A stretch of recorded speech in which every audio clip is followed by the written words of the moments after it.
12. Danforth and I have recollections of emerging into the great sculptured hemisphere and of threading our back trail through the cyclopean rooms and corridors of the dead city. Yet these are purely dream fragments involving no memory of volition, details, or physical exertion. It was as if we floated in a nebulous world or dimension without time, causation, or orientation.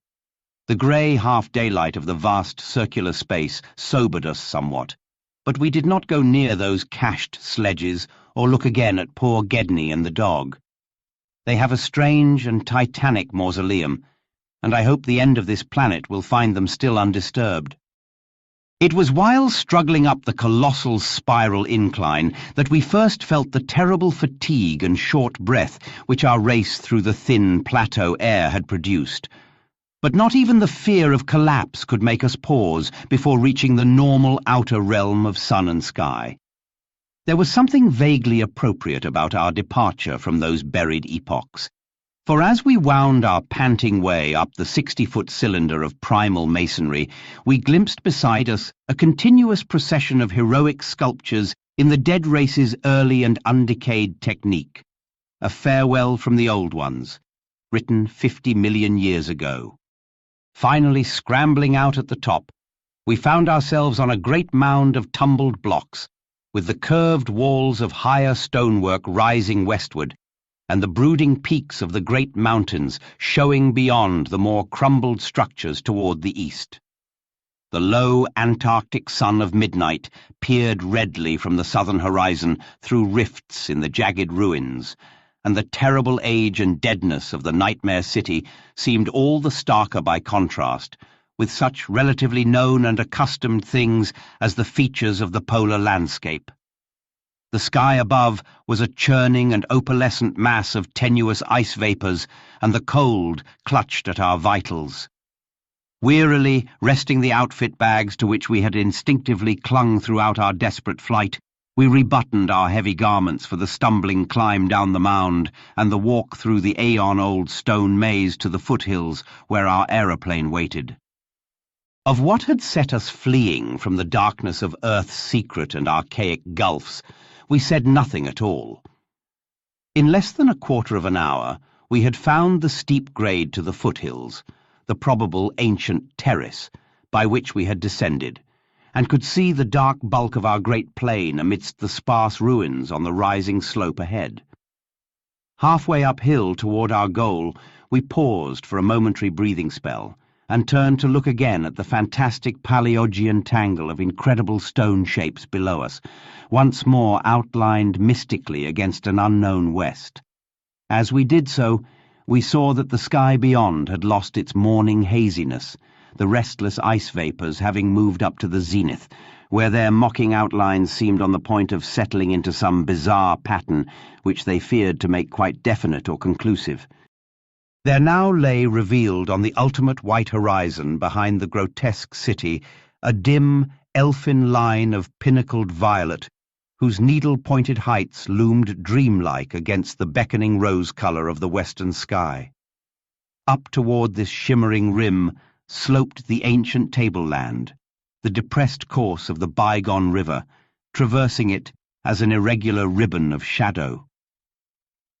For a second, we gasped in admiration of the scene's unearthly cosmic beauty, and then vague horror began to creep into our souls.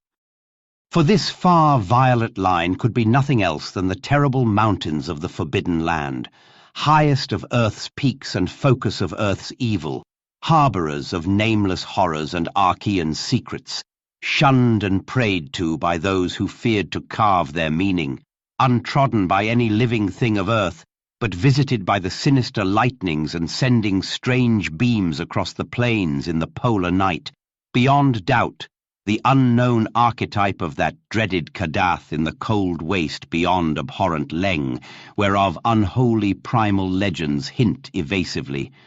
We were the first human beings ever to see them, and I hope to God we may be the last. If the sculptured maps and pictures in that pre-human city had told truly, these cryptic violet mountains could not be much less than 300 miles away. Yet none the less sharply did their dim elfin essence jut above that remote and snowy rim, like the serrated edge of a monstrous alien planet about to rise into unaccustomed heavens. Their height, then, must have been tremendous beyond all known comparison, carrying them up into tenuous atmospheric strata, peopled by such gaseous wraiths as rash flyers have barely lived to whisper of after unexplainable falls. Looking at them, I thought nervously of certain sculptured hints of what the great bygone river had washed down into the city from their accursed slopes, and wondered how much sense and how much folly had lain in the fears of those old ones who carved them so reticently.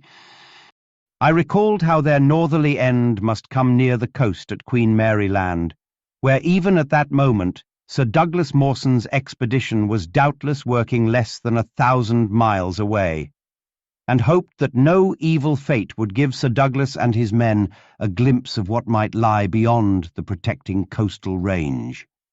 Such thoughts formed a measure of my overwrought condition at the time, and Danforth seemed to be even worse. Yet long before we had passed the great star-shaped ruin and reached our plain, our fears had become transferred to the lesser but vast enough range whose recrossing lay ahead of us. From these foothills, the black, ruin-crusted slopes reared up starkly and hideously against the east, again reminding us of those strange Asian paintings of Nicholas Roerich, and when we thought of the damnable honeycombs inside them, and of the frightful amorphous entities that might have pushed their fetidly squirming way even to the topmost hollow pinnacles, we could not face without panic the prospect of again sailing by those suggestive skyward cave mouths, where the wind made sounds like an evil musical piping over a wide range. To make matters worse, we saw distinct traces of local mist around several of the summits, as poor Lake must have done when he made that early mistake about volcanism, and thought shiveringly of that kindred mist from which we had just escaped. Of that, and of the blasphemous, horror-fostering abyss whence all such vapours came. All was well with the plane, and we clumsily hauled on our heavy flying furs. Danforth got the engine started without trouble, and we made a very smooth takeoff over the nightmare city. Below us, the primal cyclopean masonry spread out as it had done when first we saw it, so short, yet infinitely long, a time ago, and we began rising and turning to test the wind for our crossing through the pass. At a very high level, there must have been great disturbance, since the ice-dust clouds of the zenith were doing all sorts of fantastic things. But at 24,000 feet, the height we needed for the pass, we found navigation quite practicable. As we drew close to the jutting peaks, the wind's strange piping again became manifest, and I could see Danforth's hands trembling at the controls. Rank amateur though I was, I thought at that moment that I might be a better navigator than he in effecting the dangerous crossing between pinnacles.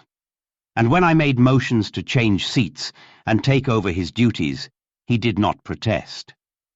I tried to keep all my skill and self-possession about me, and stared at the sector of reddish farther sky betwixt the walls of the pass, resolutely refusing to pay attention to the puffs of mountain-top vapour, and wishing that I had wax-stopped ears like Ulysses' men off the Siren's coast to keep that disturbing wind-piping from my consciousness.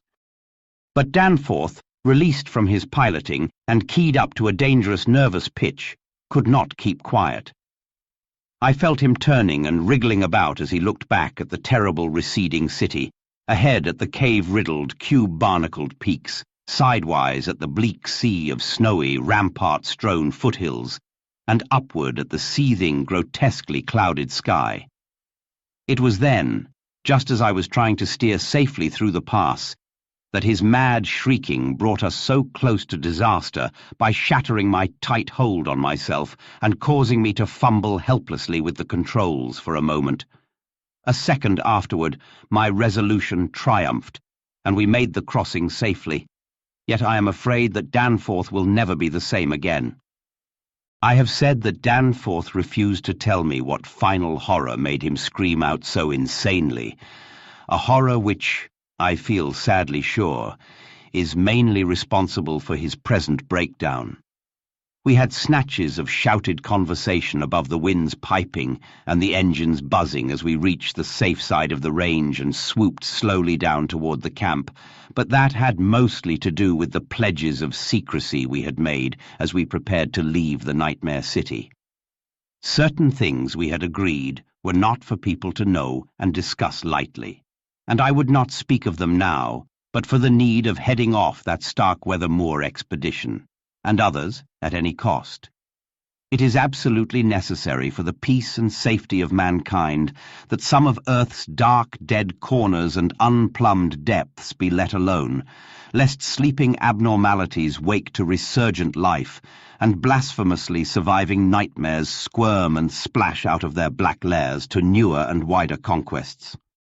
All that Danforth has ever hinted is that the final horror was a mirage.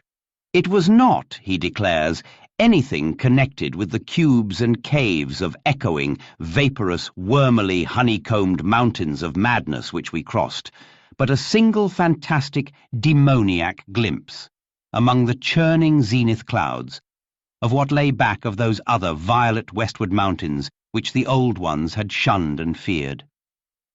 It is very probable that the thing was a sheer delusion born of the previous stresses we had passed through, and of the actual, though unrecognized, mirage of the dead transmontane city experienced near Lake's camp the day before. But it was so real to Danforth that he suffers from it still. He has on rare occasions whispered disjointed and irresponsible things about the Black Pit, the Carven Rim, the Proto-Shoggoths, the windowless solids with 5 dimensions, the nameless cylinder, the elder pharaohs, Yog-Sothoth, the primal white jelly, the color out of space, the wings, the eyes in darkness, the moon ladder, the original, the eternal, the undying, and other bizarre conceptions. But when he is fully himself, he repudiates all this and attributes it to his curious and macabre reading of earlier years. Danforth, indeed, is known to be among the few who have ever dared go completely through that worm-riddled copy of the Necronomicon kept under lock and key in the college library. The higher sky, as we crossed the range, was surely vaporous and disturbed enough, and although I did not see the zenith, I can well imagine that its swirls of ice dust may have taken strange forms. Imagination, knowing how vividly distant scenes can sometimes be reflected, refracted, and magnified by such layers of restless cloud, might easily have supplied the rest. And of course Danforth did not hint any of those specific horrors till after his memory had had a chance to draw on his bygone reading. He could never have seen so much in one instantaneous glance. At the time, his shrieks were confined to the repetition of a single mad word of all too obvious source. Tekelili, tekelili.